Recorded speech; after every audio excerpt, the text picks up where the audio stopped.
I've never been too good at math, but I learned today that when you add 5 World Series rings and 6 NBA championship rings, that can equal an MLB franchise. Josh, you kept saying on the sideline, we're not losing this game. What gave you the confidence that you knew this was going to happen? And with the target on their backs and plenty of room in this trophy case, the Fencers are embracing the challenge. Coach, if I know you well enough by now, I know you might be already thinking about next season. Is that true? No, I got 24 hours. So you know that guy Aaron Judge, the one that's breaking Yankee records, won the home run derby? Well, turns out one of those homers he hit wasn't even supposed to happen. So the first back-to-back of the season is complete. 2 games in 2 days for the Lions, the first of 6 back-to-backs on the season. Spieth looking to win his 3rd career major championship. And he's 23, so am I, and I could barely win a round of mini golf, though. I'm working on it. Let me try to get in on this. Let's do it. All right, that's a wrap.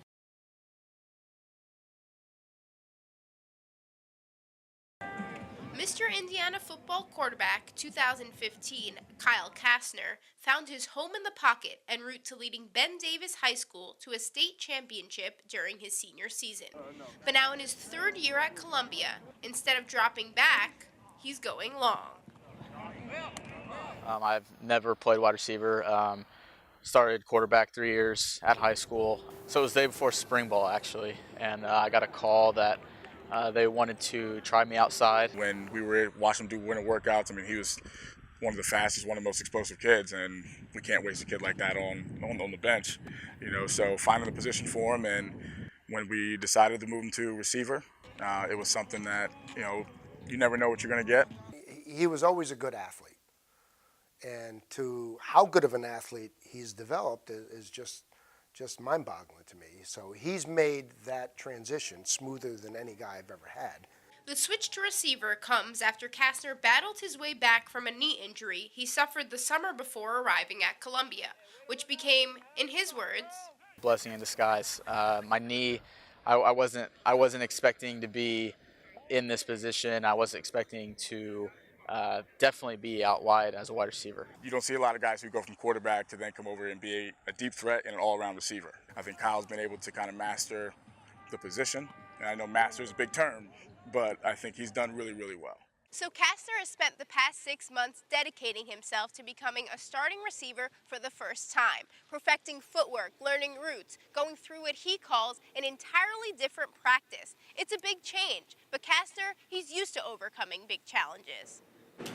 I was diagnosed when I was 7. I had strep throat, and I went in to the doctor thinking I was going to get meds for strep throat, and hey, you have diabetes too. Diabetes has never stopped Kyle from playing football, and now it's made this shift in position actually feel more natural. I take a lot of what I do with my routine in diabetes and take it into what I do on the field. I like to be detail-oriented, and I like to be good at the little things and the nuances of things. You have to be detail-oriented, you know, on and off the field and in life, you know, to come out here and do that type of stuff real time. His approach, you know, to the prep room as far as like film and different stuff like that, you know, he's locked in all the time. He is locked in because that's all he's ever known. There's really nothing that can hold you back from doing what you want to do.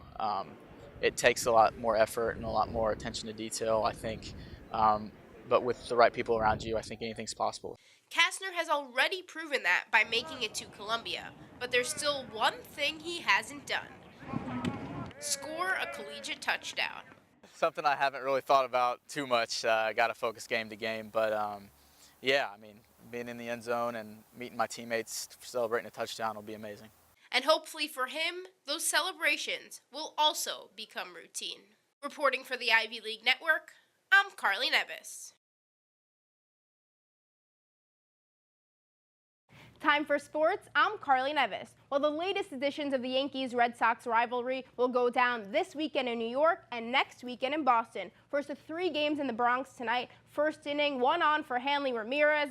That one's gone. Not the way the Yankees want to start that one. It's 2-0 Red Sox. And it would stay 3-0 until the 8th inning, and that's when the comeback party started. Aaron Hicks, welcome back, big fella. That's a 2-run shot. Yanks are within 1. And they weren't done yet, because a few batters later, it was Didi Gregorius' turn. He slaps a base hit to center. Gary Sanchez, he scores, and we're tied up at 3.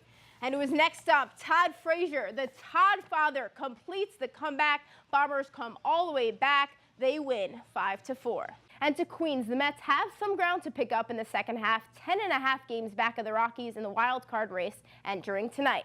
But this baby's like closed ears, full hearts, can't lose, right? Bottom 2, Jacob deGrom helping his own cause.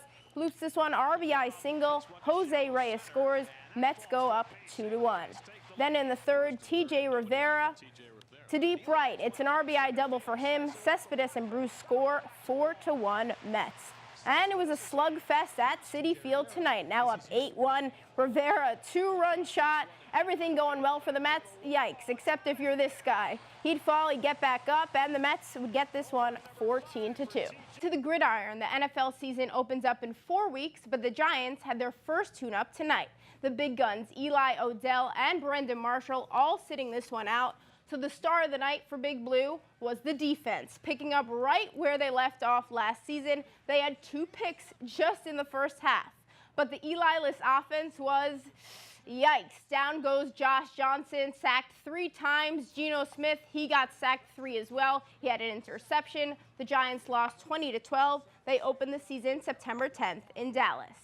And finally to tennis, 35-year-old Roger Federer showing age is nothing but a number. Wimbledon semis, Federer facing 31-year-old Thomas Berdych. He's 31, but he's got nothing on Federer's return. Federer would go up 2-0, and he went on to win in straight sets. He's yet to drop a set in this entire tournament. On Sunday, he looks to become the oldest man ever to win Wimbledon in the Open era. And Venus Williams also trying to prove age is nothing but a number. She's 37, and she'll play in her own Wimbledon final tomorrow morning. That's a look in sports. I'm Carly Nevis.